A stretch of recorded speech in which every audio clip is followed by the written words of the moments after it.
May it please the Court, Joseph Rava, Gallo-Vitucci-Clark for the defendants, appellants, respondents. The case involves an alleged fall from a ladder.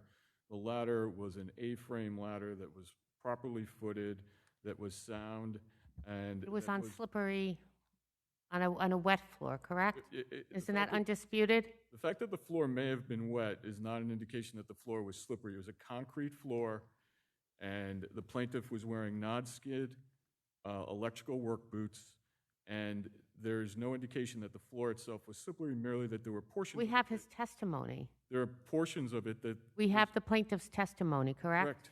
Yes, Your Honor. And there is nothing within the record that indicates that the floor was anything other than partially wet in locations, and not that the floor, in fact, was slippery. What is relevant We have testimony that the ladder shifted as a result of the floor being wet, which is a violation of an industrial code, correct? That's actually not correct, Your Honor. What happened was the plaintiff explained it this way. He was asked, did the ladder shift because you were off balance, weight coming down the ladder, or something else? That's what I would guess, because I was off balance and my foot pushed it out. But it was definitely because I slipped. The ladder was footed properly, and he went up the ladder, and then, so the ladder itself didn't slip. He claims that his foot slipped on the step. What is not in the record is any indication that anybody looked at the step itself and saw any substance on it, that there was any examination of the coefficients of friction of the non-skid boot and the fiberglass ladder step.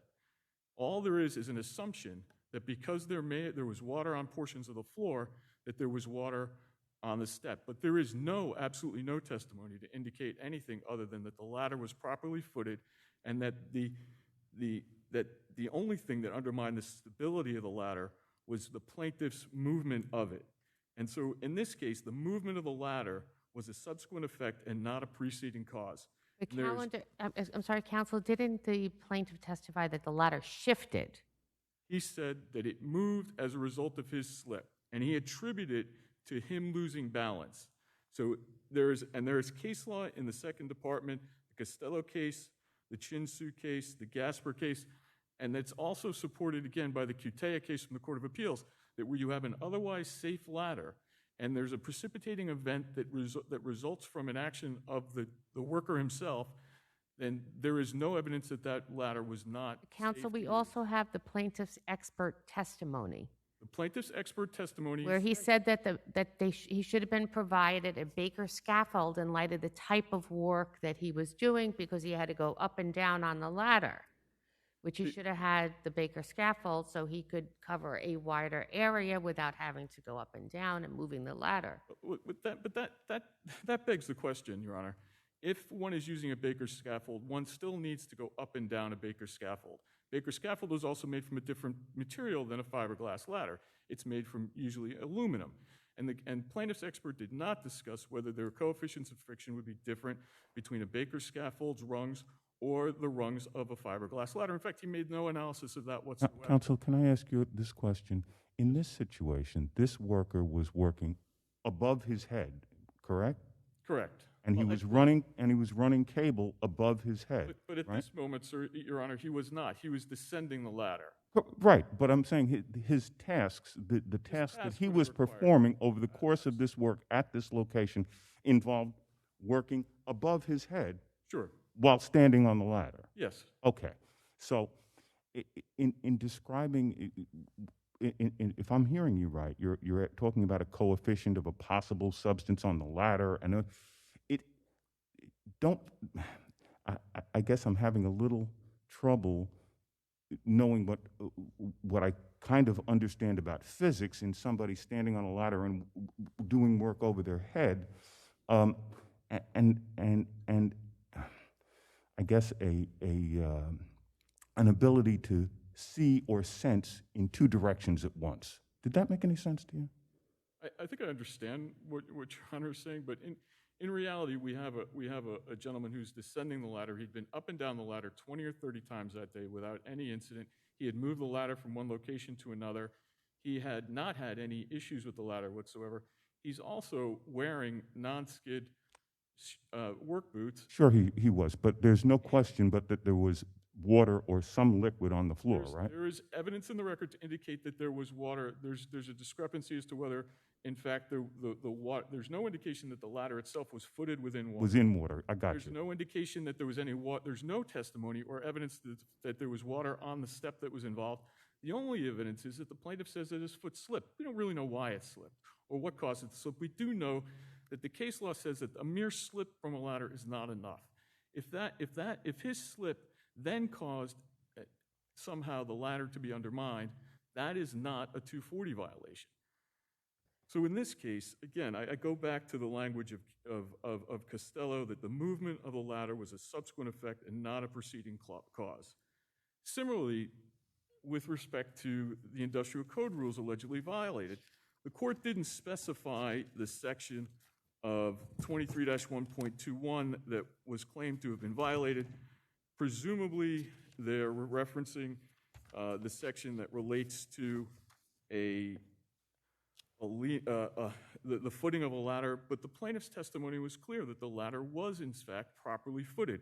He says it right out in his testimony that the ladder was definitely footed properly. So that can't be a violation. With respect to 23-1.7D, slipping hazards, again, there's no indication that there was anything slippery on this ladder. Could have been that the bottom of his shoe had water on it, but we don't even know that because nobody examined the shoe. It's not a part of our record. He could have just simply slipped because he misstepped in some way, and then that caused the ladder to become somehow compromised and to go over. And in fact, it didn't even go over. He just fell from it. The ladder itself remained standing. There's testimony from Mr. Alejo from Lillopolis, which indicates that the ladder was standing afterward. The plaintiff admits the ladder was standing afterward. The ladder did not go over. Mr. Alejo from Lillopolis claims that there was no water in the area. He further states that because of the size of the room, the A-frame ladder was the ladder that had to be used. There was no room for a lift there. Thank you, Your Honors. Thank you.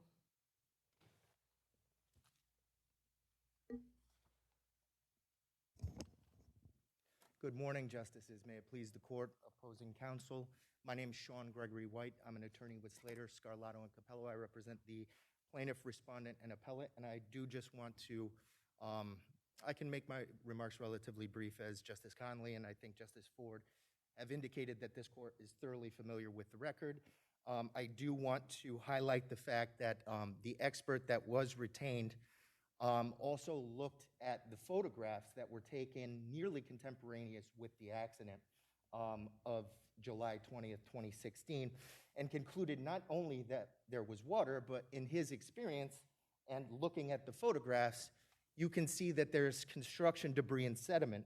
I also want to address opposing... So, counsel, I have a question. Yes. Is there any testimony that where the ladder was placed at the time of his fall, that there was water underneath it? I believe if you look at the record, page 190, 191, 192, those are all the photographs.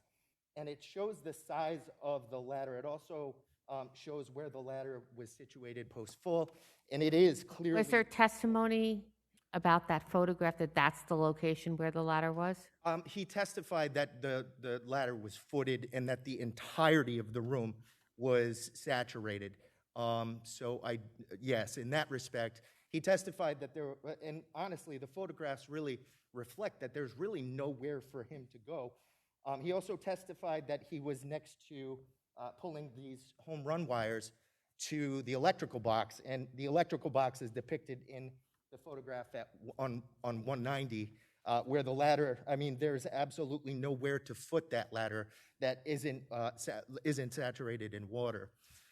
Just to circle around back to what our expert had said, was that the combination of this construction debris, the chronic water condition indicated by the evaporation component, does indicate that there is a slip hazard that transcends just water. It's really like the mud that sort of coagulates. And What happened first? Did the ladder slip as a result of the water on the floor, or did he or did he lose his balance and then the ladder shifted? So he testified that they both occurred approximately at the same time, but could not rule out that the ladder did indeed shift as a result of his losing his balance when he slipped. Our position is that does not matter, because with respect to our expert's affidavit, the industrial code violations also, the fact that he's traversing and going up and down regularly necessitates the use of a Baker scaffold in this particular area. That's standing alone outside of the industrial code violations. When you include it, he says there's just no excuse for it, right? There's absolutely no excuse for not using a Baker scaffold, because now in addition to traversing the ladder up and down, you now have the issue of having to work around a slip condition. So in that particular context, what the 240 stands for the proposition of is making a worker safe by giving safety equipment that rise to the challenge, and I did intend that pun, Your Honor.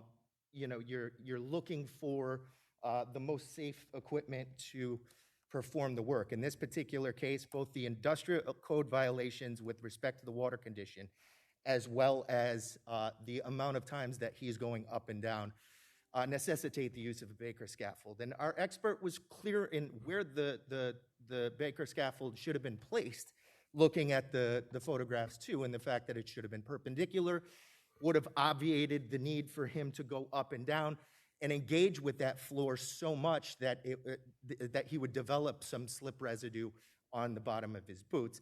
Now, with respect to the friction coefficient, I do want to point out that the record is devoid of any expert testimony on the part of the defendants that would be able to bear that out a little further so we could explore it and not have to sit here during oral argument and go based upon at least my layperson's understanding of physics. So there is no testimony in the record that even addresses that, that friction coefficient or whatever defense counsel had raised.